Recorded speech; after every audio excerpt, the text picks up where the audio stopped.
तो सारी बुराइयों का मूल क्या है, ध्यान से सुनना, और सारी अच्छाइयों का मूल क्या है। बुराई और अच्छाई जब सम अवस्था में होती तब मनुष्य शरीर मिलता है। इसी बात को रामायण ने कहा, सुमति कुमति सबके उर रही, वेद पुराण निगम असका। अच्छाई बुराई सबके मिश्रित रहती है। महत्व जिसको देते उसी में आपकी उन्नति होती। अभी बाहर से घाटा दिखेगा लेकिन अंदर से आगे बहुत फायदा है। अभी सेवा करते हैं घर का गोपीचंद लगा के, लेकिन इस सेवा से जो निर्माण होगा, जो पुण्याई होगी, जो भविष्य उज्जवल होगा, वो आदि भौतिक वस्तु उसके आगे टिक नहीं सकते। हमने गुरु के द्वार पर जो सेवा की उसका लेबर वर्क लेते तो हमको तो 10, 20, 50 हजार मिलते। लाखों रुपए रोज के कमाई हम छोड़ के आए थे, तो गुरु के द्वार सेवा की तो उसका बदला अगर पैसों में मिलता तो हम तो कंगले हो जाते। कृपा में मिला तो हमारे जैसा कोई अमीर हमको दिखता ही नहीं, जल्दी से कहीं कहीं होगा। तो सारी बुराइयों की खान जो है दो ही चीज है, और सारे अच्छाइयों की कुंजी अथवा तो शिखर दो ही चीज है, मधु और कैटव। भगवान नारायण के कान का मैल, और वो अपने आप में इतने बलवान कि नारायण को भी तंग करने लगे, और भगवान नारायण उनसे भिड़े भिड़े भिड़े तो ऐसा भिड़े कि 5000 वर्ष मधु कैटव से युद्ध करते रहे। मधु कैटव प्रसन्न हो गए कि हम दो और आप अकेले और हमारे साथ खड़े हो 5000 वर्षों से, हम प्रसन्न हैं, जो चाहिए मांग लो। भगवान नारायण ने कहा कि तुम मेरे हाथ से मर जाओ, यही वरदान चाहिए।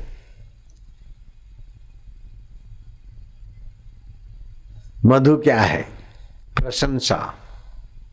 राग, राग है मधु, और द्वेष है कैटव। ये है दैत्य। दैत्य कहो अथवा नीचे ले जाने वाले। ये भगवान नारायण जैसे के साथ भी भिड़ जाते हैं, जल्दी नहीं मरते। वो प्रसन्न होकर नारायण को वरदान देते हैं, मांग लो। तो बोले तुम मेरे हाथ से मरो। बोले तथास्तु, लेकिन कैसे मारोगे? त्याग और प्रेम के हथियार से हमें तुम मार सकते हो। तुम्हारे जीवन में त्याग होगा और सभी के लिए सद्भाव प्रेम होगा तो राग और द्वेष मरेगा।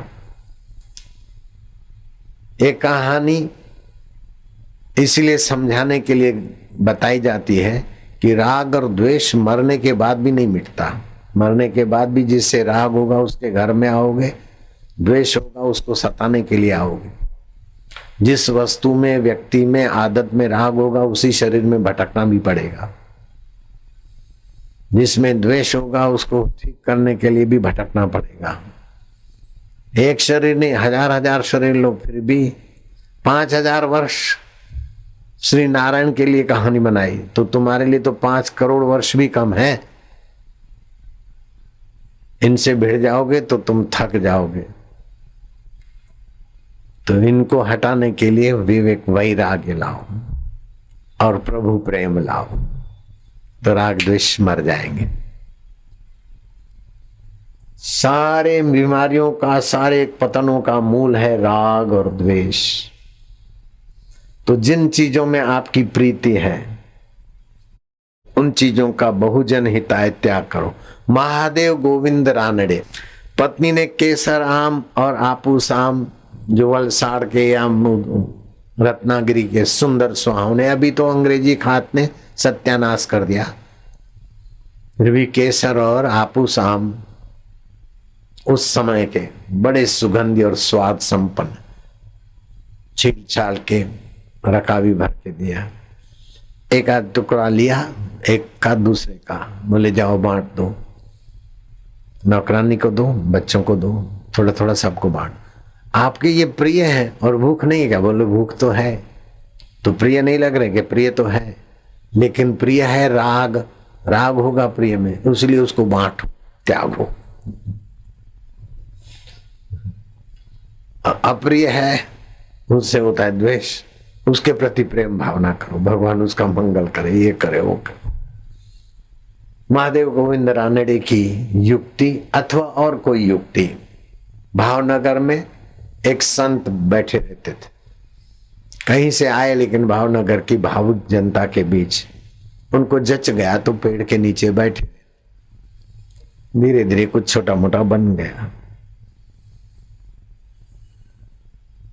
गरासिया जाति के लोग वहां कढ़ी बढ़िया बनाते, जैसे अपने आश्रम के बच्चे भी कढ़ी बढ़िया बनाते, चावल भी बढ़िया बनाते आश्रम वाले, कच्चे नहीं रखते बच्चे। तो कढ़ी बढ़िया बनाते थे। एक आया कि स्वामी जी आप हमारे घर भोजन करने चलो। स्वामी जी ने मान लिया, मसराम बाबा ने, और गरासिया के घर की कढ़ी ऐसी कि स्वामी जी का दिल चुरा के ले गई। जब भी बैठे तो गरासिया की कढ़ी याद आवे, अरे तो भगवान का भजन कर, हरामी मन, खाई तब खाई, अब क्या है। लेकिन गरासिया के घर की कढ़ी बहुत बढ़िया थी। कैसे बनाते होंगे, क्या डालते होंगे, अब जो भी डाले बनाया, वो गई निकल गई डबल में, अब क्या याद करे। लेकिन मन माने ही नहीं, और मन की एक आदत है, जहां से उसको रोको वहीं ज्यादा जाएगा। आप इधर नहीं देखना, हाँ मेरे तरफ। अरे बाबा जो नहीं देखता था वो भी देखने लग गया। इनकार भी तो आमंत्रण देता है, जो बाबा कढ़ी को निकाले त्यों कढ़ी घुसे। आखिर बाबा ने उपाय खोजा, वो गरा से आया, बोले तुम आमंत्रण नहीं देते क्या कढ़ी खाने का। बोले हाँ बाबा पधारो। कब? बोले कल। ठीक है आऊंगा, लेकिन देखो मैं एक नहीं हूं, मेरे साथ समझो दूसरे भी लोग होंगे, चाहे मानसिक रूप। कढ़ी इतनी बनाना कि 10-15 मूर्ति खा सके। अरे बाबा कहीं वादो नहीं, अच्छा देगड़ा बनवा लूंगा, रोटी वोटी और नहीं बनाना, खाली कढ़ी ऐसी बनाना रांड को। बोले क्या? अरे बोले नहीं नहीं वही कढ़ी। बाबा गए, बोले एक कमरे में हम खाएंगे, और हमारे जो और भी है मेहमान उनको बुला के, कमरे के बाहर नजीक कोई फर्क ना नहीं, बड़ा कटोरा है, चम्मच है, ये है थाली वाली, बाजरी कुछ नहीं, रोटी वोटी नहीं, बस कढ़ी का कटोरा भरा, चुस्की लेके पिया। अच्छा बड़े मजेदार है। एक कटोरा कढ़ी सीधी पी गए तो अब कढ़ी का जो आकर्षण था वो तो टूटा, लेकिन फिर दूसरा कटोरा ठांस दिया, बड़ी मुश्किल हो गई। तीसरा कटोरा भरे, बोले नहीं नहीं, अरे पी ले, हरामी मन, कढ़ी की याद, बार बार कढ़ी, ये क्या जादू है कढ़ी में, क्या घुस गई खोपड़ी में, ले पी। अरे ले करके बाहर आए, फिर उसी से बाहर ले। रामी मन कढ़ी में राग करता है, घेर ले। मन को तोबा करा दी। मन बोले बापू रे, हवे कोई दाड़े कोई वस्तु ने याद ना करूं, मारा बापा आ एठवाड़ू फरी फरी ने ना नाखो, अल्या ले तू ले रंडा, तू मेरे मन को दास बना रहे। जो जगत के स्वामी से मिलकर जगत पति हो सकता था, उसको रंडा तू ले जाती, ले जा इसको ले। तौबा करा दे। एक तरीका ये है। तो फिर कढ़ी का त्याग ऐसा निकल गया। मुझे तो नाइजीरिया के बंदर पर नाज हो रहा है। नाइजीरिया का एक चीफ इंजीनियर साहब था सरकारी, उसको बिल्डर लोग इनवाइट करते थे फंक्शन पार्टी में, ताकि नक्शे पास करने में, पेमेंट देने में सुविधा हो। उसने अपना एक बंदर पाल रखा था, बड़ा प्यारा अलमस्त बंदर। उसको सुझा के ये बेचारा रह जाता है घर, आज मैं उसको बाल में ले जाऊंगा, बॉल में, पिकनिक में गए तो वहां सब प्यालियां मिलती थी, उसने भी पी और बंदर को भी दी। अब बंदर की छोटी सी खोपड़ी और छोटी सी कैपेसिटी, और बंदर नकल करने में तो तत्पर होता है। तो साहब ने 1-2 प्याली पी तो बंदर ने भी पी, और थोड़ी देर में तो बंदर को नशा आया, ऐसा परेशान हुआ कैसे भी संभाल संभाल के बड़ी मुश्किल से बंदर को कार में ले गए घर। दूसरे दिन खाया नहीं। बंदर जितने अक्ल वाले हैं और प्राणी जितने अक्ल वाले हैं उतने ही हम अक्ल से दुश्मनी करते। जब बीमार हो तो खाना पीना छोड़ देना चाहिए। तो बीमारी को में उपवास करते हैं तो लंघनम परम औषधम। लंघन माना उपवास बड़ा औषध का काम करता है। जठरा फिर शरीर में जो विजातीय द्रव्य इकट्ठे उसको पचाने में लगती है। तो बंदर ने 1-2 दिन खाया नहीं और बंदर ठीक हो गया। फिर कुछ दिनों के बाद कहीं आमंत्रण मिला और बंदर को ले गया। तो प्याली रखी तो बंदर मुंह घुमाए, मोंकी टिन्नू मोंकी। वो साहब ने जरा प्याली नजीक की। अब बंदर को तो ऐसी चढ़ी, ऊप ऊप कूदा और बोतलें उधर फेंके, प्यालियां उधर फेंके, सारे शराबियों की तो तौबा कर दी। कैसे बेवकूफ हो, मैंने प्याली पी और ये दुर्दशा, तुम इतनी प्यालियां पी पी के आखिर कहां जाओगे? नाइजीरिया के बंदर जितनी अक्ल अगर शराबियों को आ जाए तो मैं तो उनको हाथ जोड़ूंगा, उनका आदर करूंगा। देखा कि एक बार पीने से आउट हो जाता है आदमी और मूर्ख बन जाता है, परेशान होता है, तो फिर से क्यों पीना? तो की हुई गलती न दोहराए तो समझ लो नाइजीरिया के बंदर की नाई हमारा मन रूपी बंदर भी सुधर रहा है। बड़े में बड़ी उपलब्धि है। सॉरी सॉरी करने से ही फैशन हो गया। की हुई गलती फिर से न हो, इससे आप बहुत उन्नत हो जाओ, बड़ा प्रायश्चित है। तो आपके राग और द्वेष को मिटाने के लिए त्याग और प्रेम,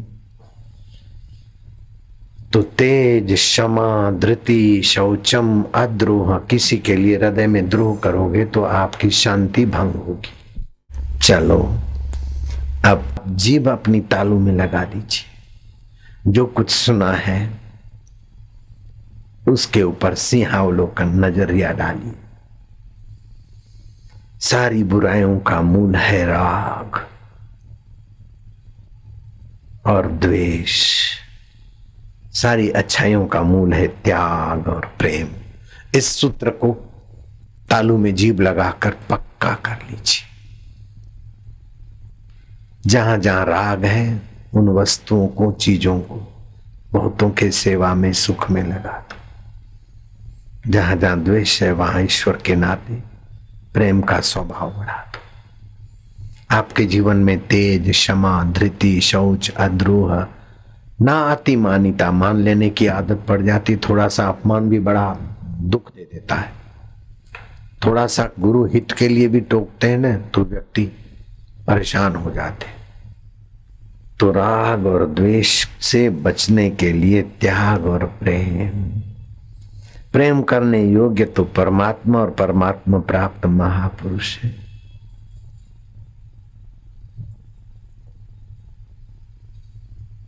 ओम शांति, ओम आनंद, ओम माधुर्य। जीभ तालू में लगाओ, शांति, ओम शांति, ओम शांति, शांति।